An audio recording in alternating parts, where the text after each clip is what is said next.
உள்பாவாடைய நெஞ்சில கட்டின அஞ்சலிய போஸ்டர்ல பார்த்துட்டு வேற மாதிரியான ஒரு மைண்ட் செட்ல இந்த படத்துக்கு போனீங்கன்னாக்கா அல்வா தான்.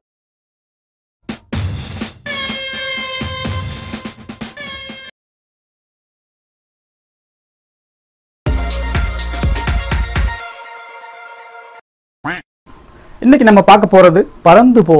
அதுவும் சிவாவா ஹீரோ, ராம் படத்துலயான்னு சொல்லி நமக்கே ரொம்ப அதிர்ச்சியாகவும் ஆச்சரியமாகவும் இருந்துச்சு. இன்னைக்கு இயந்திரமயமாக்கப்பட்ட இந்த வாழ்க்கை சூழ்நிலையில அப்பப்ப அந்த இயந்திரத்தை கொஞ்சம் ஆஃப் பண்ணி வச்சுட்டு குடும்பங்குட்டியோட செஞ்சுட்டு இருக்கிற வேலையை விட்டுட்டு பறந்து போய் நீங்க இருக்கக்கூடிய இந்த ஊர்ல உலகத்துல என்ன மாதிரியான விஷயங்கள் இருக்கு, எப்படிப்பட்ட மனிதர்கள் இருக்காங்க, எந்த மாதிரியான இடங்கள் எல்லாம் இருக்குங்கிறது எல்லாம் போய் பார்த்துட்டு ரசிச்சுட்டு திரும்பி வந்து மறுபடியும் உங்க வேலையை பாருங்க.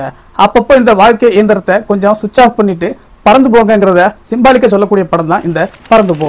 சரியான சூடு பாருங்க, வேர்த்து கொட்டுது, நிக்க முடியல, கொஞ்சம் பொறுத்துக்குங்க. சிவாவும் அவர் மனைவி கிரேஸும் எப்பவுமே வீட்டிலே இருக்காம வேலை வேலைன்னு ஓடிட்டே இருக்கக்கூடிய ஒரு ஹஸ்பண்ட் அண்ட் ஒய்ஃப். அவங்களுக்கு பிறந்திருக்கக்கூடிய ஒரு சின்ன பையன் தான் 8 வயசுல நடிச்சிருக்கான். உண்மையாலுமே பிரமாதமா நடிச்சிருக்கான். ஒரு அரப்பரிச்ச லீவுல இந்த பையனை வீட்டுல வச்சுட்டு அவங்க பாட்டுக்கு வேலை வேலைன்னு ஓடிட்டு இருக்காங்க. பையன் வெளியே போயிடக்கூடாதுங்கிறதுக்காக வேண்டி வீட்டுக்கு வெளியே பூட்டி வச்சிருக்காங்க. ஆனாலும் அந்த பையன் இப்படி நம்ம அடைச்சு போட்டிருக்காங்களே அப்படிங்கிற ஃபீலிங் ஆயிடக்கூடாதுங்கிறதுக்காக வேண்டி ஆன்லைன் கிளாஸ் எல்லாம் அட்டென்ட் பண்றதுக்காக வேண்டியும் அவன் கேட்கறதெல்லாம் வாங்கி கொடுக்குறாங்க அந்த மிடில் கிளாஸ் பெற்றோர்.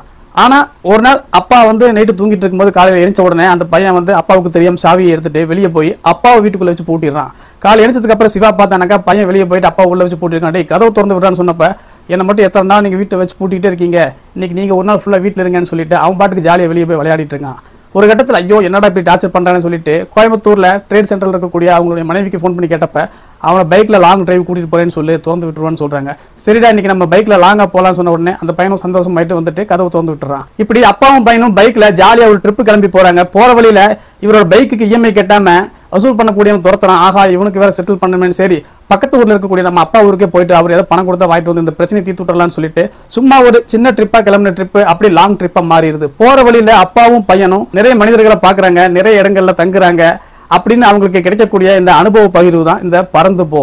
ராம் படத்துக்கு எப்படா ஹீரோவா சிவா செட் ஆவாருன்னு சொல்லி நமக்கே ஆச்சரியமா இருந்துச்சு. ஆனா இந்த படத்தை பார்த்ததுக்கு அப்புறம் தான் சிவாவை தவிர இந்த படத்துல யார் ஹீரோவா நடிச்சிருந்தாலும் அதை நம்மளால ஏத்துக்கவே முடியாது, அந்த அளவுக்கு பர்ஃபெக்டா பொருந்தி இருக்கிறாரு சிவா. நகரத்துல ஒரு அபார்ட்மெண்ட்ல கான்வென்ட்ல படிக்கக்கூடிய ஒரு பையன், அதாவது இங்கிலீஷ்லயே பேசி பேசி அப்படியே லைஃப் ஸ்டைல் வாழ்ந்துட்டு இருக்கக்கூடிய இந்த பசங்களுக்கும் அவுட்டர் ஏரியாக்கள்ல சரளமா சாதாரண தமிழ் வார்த்தைகள்லையும் லோக்கல்ல புழங்கக்கூடிய பசங்களுக்கும் இருக்கக்கூடிய கேரக்டர் டிஃபரன்சேஷனை இந்த படம் நல்லாவே உணர்த்துது. இந்த ராமும் இந்த சிவாவும் சேர்ந்து எப்படா ஒரு காம்பினேஷனை உருவாங்க, இந்த படம் எப்படா இருக்க போகுதுன்னு நமக்கு ரொம்பவே எதிர்பார்ப்பா இருந்துச்சு. ராம் படங்களையும் சிவா படங்களையும் தனித்தனியா பார்த்து ரசிச்சு நமக்கு இவங்க 2 பேரும் சேர்ந்து இந்த படத்துல செஞ்சிருக்கக்கூடிய மேஜிக்கை பார்க்கும்போது வாவ். சமீப காலமா தமிழ் சினிமாவில் வரக்கூடிய பிரம்மாண்ட படங்கள் சண்டை, அருவாள் வெட்டு, குத்துப்பாட்டு, ஐட்டம் டான்ஸ்னு பார்த்து பார்த்து சலிச்சு போனவங்களுக்கு இது அப்படியே சிவாவும் அவருடைய பையனும் பைக்ல ட்ரிப்பு போகும்போது அவங்க கூட சேர்ந்து ட்ரிபிள்ஸா அவங்க பின்னாடி சீட்ல உட்காந்து நாமளும் பயணம் செய்யற மாதிரியான ஒரு ஜாலியான மனநிலையை கொடுக்குது இந்த படம். இந்த படத்துல ஒவ்வொரு சீன்லயும் சிவா போற போக்கில் அடிக்கக்கூடிய கமெண்ட்ஸ் எல்லாம் கேட்கும்போது அவர் சீரியஸா பேசக்கூடிய டைலாக் எல்லாமே நமக்கு ரொம்பவே காமெடியா இருக்கு. தியேட்டர்ல அப்படியே ஒரு சீப்பலை தொடர்ந்துகிட்டே இருக்கு. படத்துல ஹீரோயினா நடிச்சிருக்கக்கூடிய சிவாவோட ஒய்ஃபா வரக்கூடிய கிரேஸ் பார்க்கவே ரொம்ப பப்ளியா குண்டா, ஆனாலும் பார்க்க ரொம்ப சந்தமா அழகா இருக்காங்க. அவங்க சாரி கடை வச்சிருக்கக்கூடிய காரணத்தினால என்னவோ தெரியல அவங்க சாரியில் வரக்கூடிய காட்சிகள் எல்லாமே சூப்பரா இருக்கு. அவங்க உடுத்தி இருக்கக்கூடிய சாரிகள் கூட அவ்வளவு டிசைனா அழகா இருக்கு. இவங்க மலையாளத்துல நிறைய காமெடி கேரக்டர்கள் தான் நடிச்சிருக்கிறதா நான் கேள்விப்பட்டிருக்கேன். தமிழ்ல ஃபர்ஸ்ட் டைம் இந்த மாதிரி சீரியஸான ஒரு கேரக்டர் நடிச்சிருக்காங்க. உண்மையாலுமே தூள் கிளப்பி இருக்காங்க. இவங்க கோயம்புத்தூர்ல அந்த ட்ரேட் சென்டர்ல தனியா பிசினஸ் பண்ணிட்டு தனியா தங்கிட்டு இருப்பாங்க. சிவா சென்னையில இருப்பாங்க. ஆனாலும் ஒவ்வொரு விஷயத்தையும் ஒவ்வொரு தடவையும் இவங்க ஃபோன் பண்ணி ஷேர் பண்ணிட்டே இருக்கும்போது இவங்களுக்கு இடையில பல 100 கிலோமீட்டர்கள் இடைவெளி இருக்குங்கிறத நம்மளால நம்பவே முடியாது. அவ்வளவு அந்யோன்யமான ஒரு காதல் ஜோடிகளா இந்த படத்துல வாழ்ந்திருக்காங்கன்னு சொல்லணும். படத்துல சிவா பேசக்கூடிய சீரியஸான டைலாக்குகள் எல்லாமே அவர் சீரியஸா பேசுறாரு. ஆனா நமக்கு அது கேட்கறதுக்கு செம்ம ஜாலியா சிரிப்பா இருக்கு. சிவாவோட பையனும் அவனோட ஃப்ரெண்டும் வெளியே கிளம்பும் போது எங்கடா போறீங்கன்னு கேட்கும்போது வெளியே கிளம்பும்போது எங்க போறீங்கன்னு கேட்கக்கூடாதுன்னு சொல்லுவாங்க. உடனே அப்படியா வேர் ஆர் யூ கோயிங் அப்படின்னு கேட்கறது. ஒரு நைட்ல தெருவோரமா ஒரு யாசகம் கேட்கக்கூடிய ஒரு பிச்சைக்காரர் கூட தங்க வேண்டிய சூழ்நிலை ஏற்படும் போது அவர்கிட்ட உங்க பேர் என்னன்னு கேட்கும்போது அவரு எம்பரர்னு சொல்லுவார். என்னது அம்பையரான்னு கேட்கறது. இனிமே சிகரெட்டே குடிக்க மாட்டேன்டான்னு சொல்லி பையனுக்கு சத்தியம் பண்ணதுக்கு அப்புறமா மறுபடியும் சிகரெட் பிடிச்சி பையன் கிட்ட மாட்டும் போது டே சன் அந்த சிகரெட் பாக்ஸ்ல ஒரே ஒரு சிகரெட் தாண்டா இருந்துச்சு, அது வேஸ்டா போயிருமே தாண்டா குடிச்சேன்னு சொல்லிட்டு அங்கிட்ட கதிகலங்கி நிக்கிறது. அப்புறமா மரத்துக்கு மேல நின்றுக்கிட்டு என்னடா பையன் இப்படி நம்மள மரத்து மேல மாட்டி விட்டுட்டு போயிட்டானே சொல்லிட்டு அங்கேயும் ஒரு சிகரெட் எடுத்து போட்டு இது ஒரு பொன் மாலை பொழுதுன்னு சொல்லிட்டு மரத்துக்கு மேலே நின்று புகை விட்டுட்டு இருக்கிறதுன்னு அப்பவும் பையன் பார்த்துட்டு அப்பா என்னப்பா பண்றீங்க கேட்கும்போது டேய் நான் விடுற புகையை பார்த்துட்டு ஹெலிகாப்டர்ல போற யாராச்சும் வந்து காப்பாற்றுவாங்கன்னு சொல்லி தான் புகை பிடிச்சிட்டான்னு சொல்றது. படத்துல சீனுக்கு சீன் சிவா காமெடியில சிக்ஸர் அடிச்சுக்கிட்டே இருக்காரு. கிராமத்து பையன் சிவாவோட பையன் கிட்ட டேய் கிறிஸ்னா என்னன்னு கேட்கும்போது, அதாவது லவ்வும் இல்லாம ஃப்ரெண்ட்ஸும் இல்லாம ரொம்ப பிடிக்கும், அதே மாதிரி தாண்டா எங்க அப்பாவுக்கு உங்க அம்மாவை ரொம்ப பிடிக்கும், அதுதான்டா கிறிஸ்ன்னு சொல்றது. அப்பா எனக்கும் ஒரு கிறிஸ் இருக்கு, வா என் கிறிஸ் வீட்டுக்கு போலான்னு சொல்லி அப்பாவை கூப்பிடுறது. ரோட் ட்ரிப் போயிட்டு இருக்கும்போது ஒரு இடத்துல குளத்துல போய் குளிக்கலாம்னு சொல்லி கிளம்பும் போது அங்க பார்த்தானாக்கா குளத்துல துவச்சிட்டு குளிச்சுட்டு இருக்கக்கூடிய அஞ்சலியை பாக்குற சீன் எல்லாமே வேற லெவல்ல சர்ப்ரைஸா இருக்கும். ஒரு வழியா என் பையன் 5வது படிக்கும் போது வாங்கிட்டு வந்துட்டேன். அதே மாதிரி தன்னோட பையனோட கிரஸ் வீட்டுல போயிட்டு அவங்க அப்பா கூட டான்ஸ் ஆட வைக்கும் போது டான்ஸ் ஆடுறங்கிற பேர்ல நம்ம சிவா பண்ற அளப்பறையெல்லாம் பார்க்கும்போது தியேட்டரே விழுந்து சிரிக்குது. கடைசியில சார் நீங்க சூப்பரா டான்ஸ் ஆடுனீங்கன்னு அவங்க அப்பா சொல்லும் போது சிவாவோட பையன் அப்பா அவங்க போய் சொல்றாங்க, நீ டான்ஸ் ஆடலப்பா கேவலமா இருந்துச்சுன்னு சொல்லிட்டு அப்பா வீட்டு நிதர்சனத்தை உணர வைக்கிறது. இந்த மாதிரி படம் முழுக்க நிறைய சீன்கள். இந்த காலத்து சின்ன பசங்க அவங்க அப்பா கிட்ட என்ன எதிர்பார்க்கறாங்கிறதையும் அப்பாக்கள் அவங்களுடைய எதிர்பார்ப்பை நிறைவேற்ற முடியாம எப்படியெல்லாம் திணறாங்கிறதையும் காட்சி ரீதியா படம் முழுக்க அங்கங்க நிறைய விஷயங்களை பண்ணிருக்காரு. ராம் கிட்ட இருந்து இப்படி ஒரு படமான நம்மளால நம்பவே முடியல. சிவாவோட பையன் அன்பு அஞ்சலியோட பையன் கிட்ட பேசி விளையாடிட்டு இருக்கும்போது அவன் வச்சிருக்கிற 50 ரூபா பம்பரத்தை வாங்கிட்டு இவன் வச்சிருக்கக்கூடிய அந்த ஸ்கேட் போர்டுக்கு பாத்தீங்களா ரோட்ல அப்படியே சர்க்கிட் போவாங்களே வீல் வச்சுட்டு அந்த போர்டு 4000 ரூபா போர்டை அவனுக்கு கொடுத்துருவான். திரும்பி வரும்போது சிவா கேட்பான், டேய் ஏண்டா 50 ரூபா பம்பரத்துக்காக வேண்டி இப்படி 4000 ரூபா ஸ்கேட் போர்டு கொடுத்துருயான்னு கேட்கும்போது என்னப்பா பண்றது, அவனுக்கு அது பிடிச்சிருக்கு எனக்கு இது பிடிச்சிருக்கு. அதாவது சின்ன பசங்களுக்கு பிடிச்ச விஷயங்களுக்கெல்லாம் விலையே பார்க்க மாட்டாங்கிறத மூஞ்சியில் அடிச்ச மாதிரி சொல்லிட்டாங்க.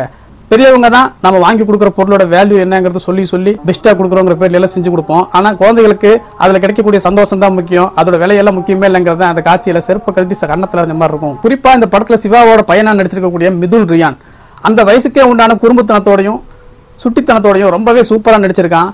இந்த படத்துல இவன் பண்ணக்கூடிய சில சேட்டைகளை எல்லாம் பார்க்கும்போது நமக்கே கடுப்பாகும், ஆனா அது ஒன்றும் பண்ண முடியாது, அதுதான் அந்த வயசுக்கு உண்டான இயல்பும் குறும்புத்தனமும்.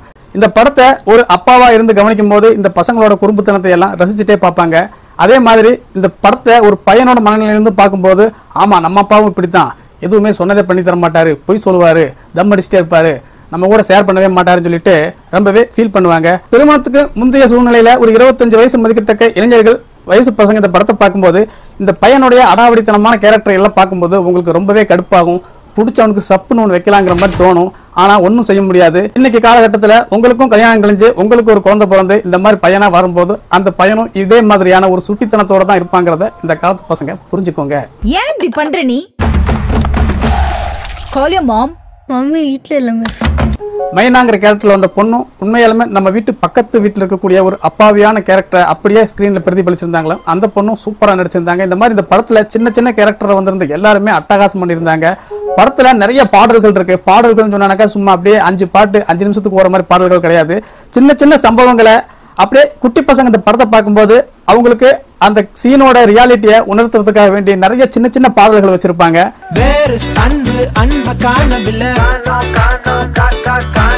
பெரியவங்களுக்கு அது கொஞ்சம் அன்ஈஸியா இருக்கும். அதையே ஒரு 2-3 பாடல்களுக்கு அப்புறமா நமக்கும் பிடிச்ச மாதிரியான ஒரு மனநிலை மாறிடும். அதே நேரம் சின்ன பசங்க பார்த்தானாக்கா இந்த குட்டி குட்டி பாட்டை எல்லாம் ரொம்பவே என்ஜாய் பண்ணுவாங்க. படத்துல கேமரா ஒர்க்கும் அதே மாதிரி தான். டாப் ஆங்கிள் ஷாட்ல நிறைய கேமரா ஒர்க் பண்ணிருக்காங்க. கேமரா ஏகாம்பரம்னு பேர் படிச்சேன், செம்மையா பண்ணியிருந்தாரு. அதே மாதிரி மியூசிக்கும் தான். படம் முழுக்கவே மியூசிக் வந்து அப்படியே நம்மள தாளாட்டுற மாதிரி இளையோடிக்கிட்டே இருக்கு. எந்த இடத்துலையும் அது நம்மள எக்ஸ்ட்ராவா டென்ஷன் பண்ற மாதிரியான மீட்டர் ஏறவே இல்லை. மியூசிக் ஒர்க்கும் ரொம்பவே சூப்பரா இருந்துச்சு.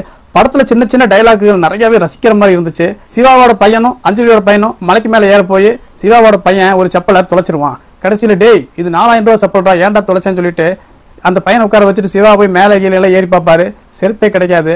அப்போ கீழே வந்துட்டு 4000 ரூபா செருப்பு அநியாயமா போச்சுன்னு சொல்லும்போது அஞ்சலி சொல்லுவாங்க, நீ 4000 ரூபாய்க்கு வாங்கினா என்ன 5000 ரூபாய்க்கு வாங்கினா என்ன, செருப்பு தாண்டாங்கிற மாதிரி இந்த படத்துல சின்ன சின்ன டைலாக்குகள் நிறைய படம் முழுக்க இளையோடிட்டே இருக்கும். அது எல்லாமே ரசிக்கிற மாதிரி இருக்கும். சிவாவோட பையன் நீ மட்டும் உன்னோட கிரஸ் வீட்டுக்கு போனீங்கல்ல, அதே மாதிரி என்னோட கிரஸ் வீட்டுக்கும் கூட்டிட்டு போங்க சொல்லிட்டு ஒரு பெரிய பணக்கார வீட்டுக்கு கூட்டிட்டு போறதாகட்டும், அங்க போயிட்டு ஒரு மசாஜ் சேர்ல உட்கார வச்சதுக்கு அப்புறமா டேய் இது வந்து விண்வெளிக்கு போற சேரு, இது உட்கார உடனே நான் சந்திர மண்டலத்துக்கு அனுப்பிச்சு வரேன் பாருன்னு சொல்லிட்டு அந்த பையனை உட்கார வச்சுட்டு அவங்க 1 2 3ன்னு சொல்லி எண்ணும் போது அந்த பையன் ஐயோ உண்மையாலுமே இது பறந்து மேலே போயிரும் போட்டுன்னு சொல்லி பயந்துட்டு அப்பா நிறுத்த சொல்லுப்பான்னு சொல்லும்போது அந்த சீன்ல நம்ம சிவாவோட ஃபேஸ் ரியாக்ஷன் பார்த்தீங்கன்னா வச்சுக்கோங்க உண்மையாலுமே வேற லெவலில் இருக்கும். நம்மளே கூட நினைச்சிருவோம் என்னடா இது உண்மையாலுமே மசாஜ் சேர் இல்லையோ, டக்குன்னு இது பறந்துருமோங்கிற மாதிரி நமக்கே ஒரு ஃபீல் ஆகும்.